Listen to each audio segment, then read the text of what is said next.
If you stop for good, you're going to go past that 30 days. You know you're going to go past that 30 days. You're thinking long term. You're thinking what you can do in the long term without alcohol in your life, how you can get rid of the alcohol habit, how you can get rid of the alcohol thinking, the drinker's brain, all that kind of stuff. If you stop for 30 days, you know you're going back onto it after 30 days. And I think it's only fair to point out that most alcohol withdrawals are going to be extremely mild, if they're going to exist at all, if you're going to feel anything at all. I think most people don't feel anything, right? Or the most you're going to feel is what you would feel on a hangover, right? I think most people will go through a lot of stuff with discomfort in their head, and it's to do with the habit change more than the alcohol.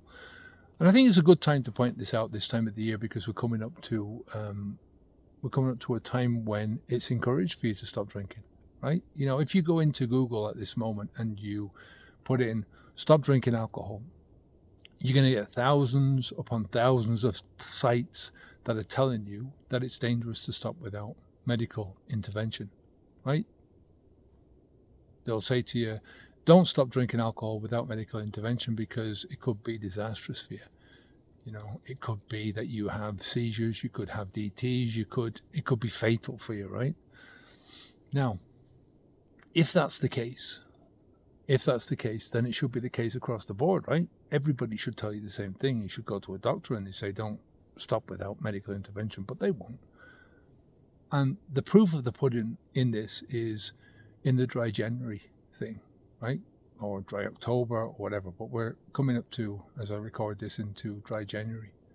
Go into that and have a look. Say, stop drinking alcohol, dry January.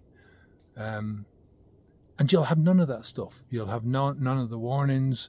You'll have none of the people trying to frighten you into not stopping drinking alcohol. And I think it's because it's a shorter period of time. They know that even though most people will stop and they will feel better after the 30 days, if people get to 30 days, and most people won't reach 30 days, they'll do a few days and that's it, they'll go back onto the alcohol again. They know that. They know that if you do go back on after the 30 days, that it's a different mentality that you're approaching this with. If you stop for good, you're going to go past that 30 days. You know you're going to go past that 30 days. You're thinking long term. You're thinking what you can do in the long term without alcohol in your life, how you can get rid of the alcohol habit, how you can get rid of the alcohol thinking, the drinker's brain, all that kind of stuff. If you stop for 30 days, you know you're going back onto it after 30 days. And that really puts you into a different frame of mind. It puts you into this expectation mind. It puts you into the mind where you're going to stop, and at the end of that 30 days, you're going to give yourself a drink or drinks, many drinks probably, as a celebration, as a reward for what you've just done.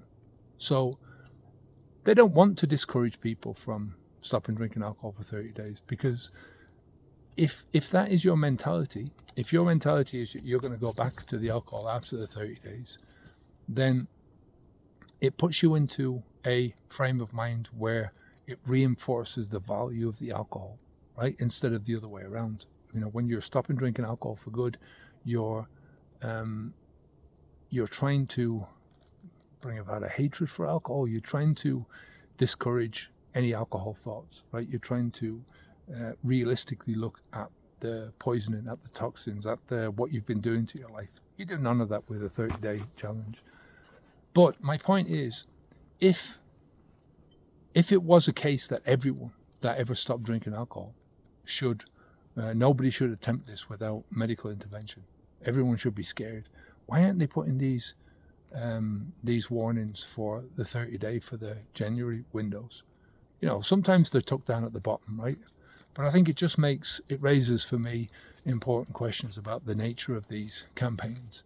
And it proves a point for me that the vast majority of people, like we've been saying on this channel for the last 10 years, the majority of people have nothing to fear from stopping drinking alcohol.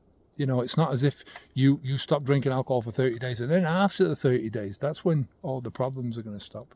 If you've got problems with alcohol, if you cannot stop drinking alcohol because of medical intervention, it's not something that is just going to sneak up on you out of the blue. This is something that is there.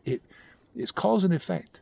You know, if you've poisoned yourself so much, right, that your body cannot handle not being without alcohol, you know that beforehand. You know, your life is a mess beforehand.